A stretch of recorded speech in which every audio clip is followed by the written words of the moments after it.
Hello, and in this video we're going to talk about those weight loss myths. I can't even speak properly. Those weight loss myths that surround obesity and people who are trying to lose weight. Obviously not going to cover all of them, just going to cover some of the big ones and talk about them as we go through.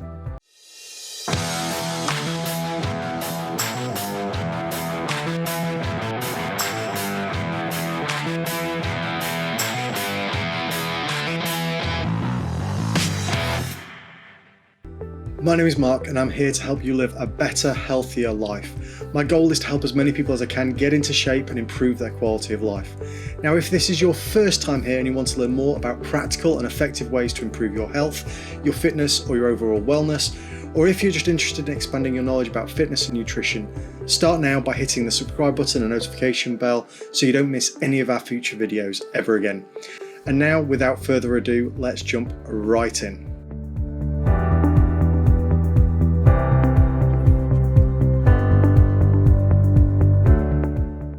So there are lots of myths out there about losing weight, particularly people who are trying to lose quite a lot of weight.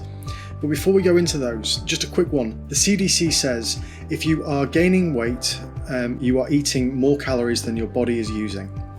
That is the essence of it. What you need to do to actually lose weight. Use more calories than you're consuming. But there's lots of myths that don't actually help you with this. So the first myth we're going to talk about today is all calories are created equal. Now, you might think that's a little bit odd. Yes, 1 calorie is 1 calorie, 100 calories is the same as 100 calories. But the simple fact is your body has different metabolic pathways to digest those calories. Some things will give you a burst of energy, but not sustain you in the long run, leaving you hungry later. So the whole myth of all calories are created equal. Well, technically a calorie is a calorie, yes. But if you have those sort of processed carbohydrates and sugars and things, they'll give you a burst of energy, but then you'll be hungry an hour later.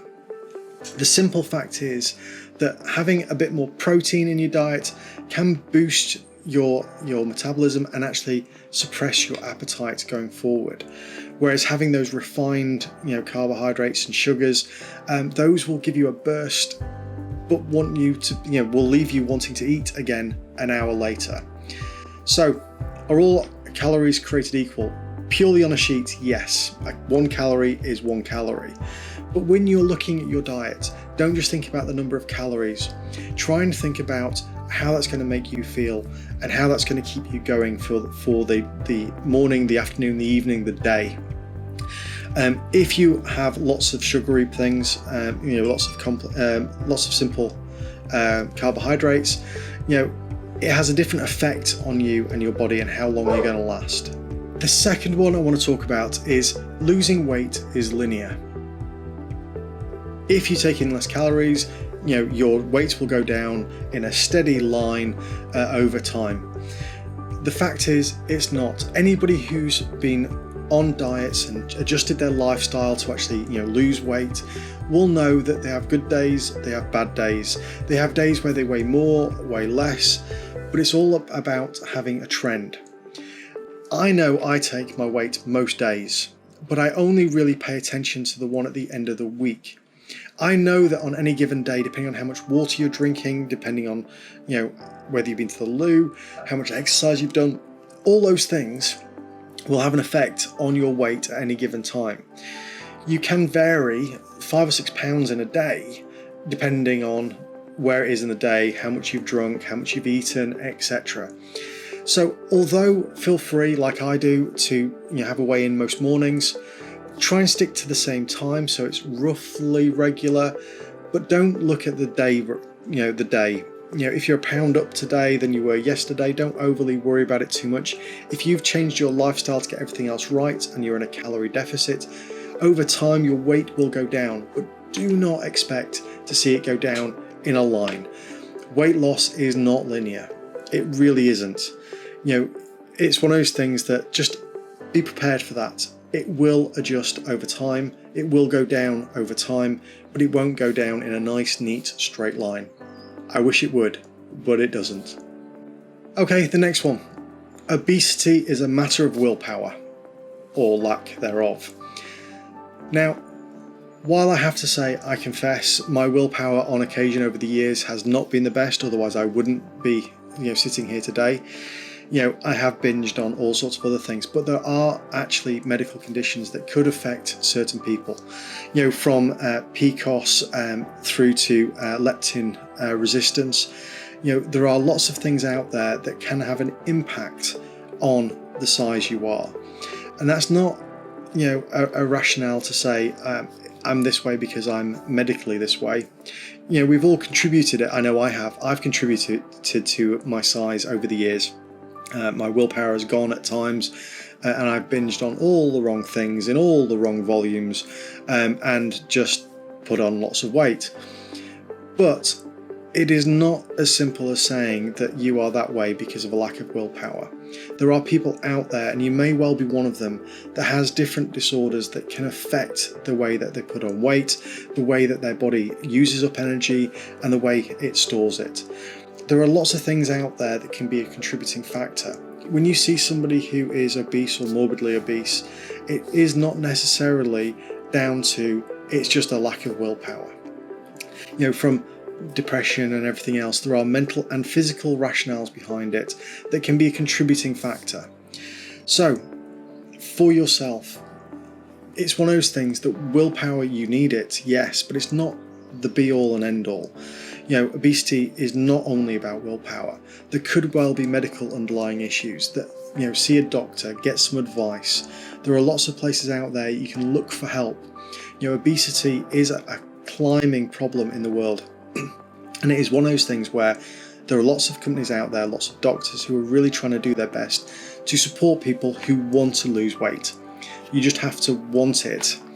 But it's not all about willpower, because there can be underlying issues that don't help. So get some advice. Seek advice if you think you could be somebody there. If it's depression, get some professional advice to help. Talk it through with a friend, whatever you're comfortable with. But there is help out there. You just need to want it. And that is why, obesity is not just about willpower. There are contributing factors. And if you think you're needing some help, go and ask for it. There are people out there who want to give it. Okay, the next one. Carbs make you fat. Now, I know there are a lot of diets out there that have keto and everything else, reduce the carbs. But here's the fact that the obesity pandemic, if you like, started around 1980. We've been eating, as a human race, we've been eating carbohydrates for a lot longer than that. But the thing that's changed is the amount of sugary, short life energy, things that we've been adding.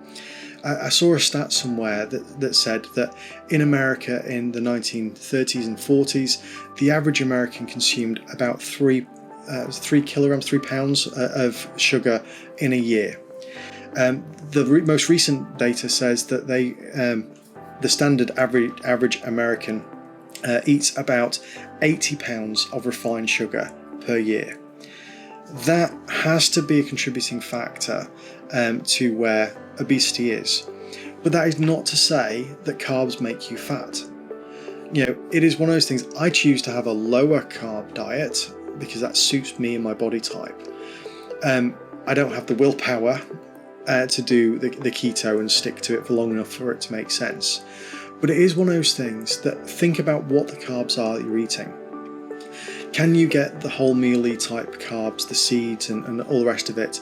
Because they will take longer to use up. They will keep you feeling full for longer than having a sugary, boost that is very short-lived, and you will be hungry again later. So the myth that says that carbs will make you fat is simply not the case. We have been eating carbs for a long time, well before obesity became a real issue in the world. And it is one of those things that it comes down a lot to the type of carbs you're eating. So have a think about what they are, what you need and what you want. Because a lot of those sugary carbs are fairly easy to cut out if you want to. Okay, the last one I want to talk about might be a little bit contentious. And that is simply skipping meals is a good way to lose weight. Now, I say it's contentious because there is a lot of intermittent fasting going on at the minute, and it really works for some people. But it's one of those things that, depending on how you are, depending on how your body works and how you work, skipping breakfast might mean that you just eat twice as much or 3 times as much for lunch, or you start snacking because you're hungry. So this is a case of, don't just skip breakfast, lunch or dinner. If it's part of a lifestyle choice that you've chosen and you've planned for in terms of, whether it's OMAD or 16-8 or whatever it is fasting, then that's fine because you've planned for it. You know how much you're going to eat, when you're going to eat, what you're going to have as snacks. You've planned it all out.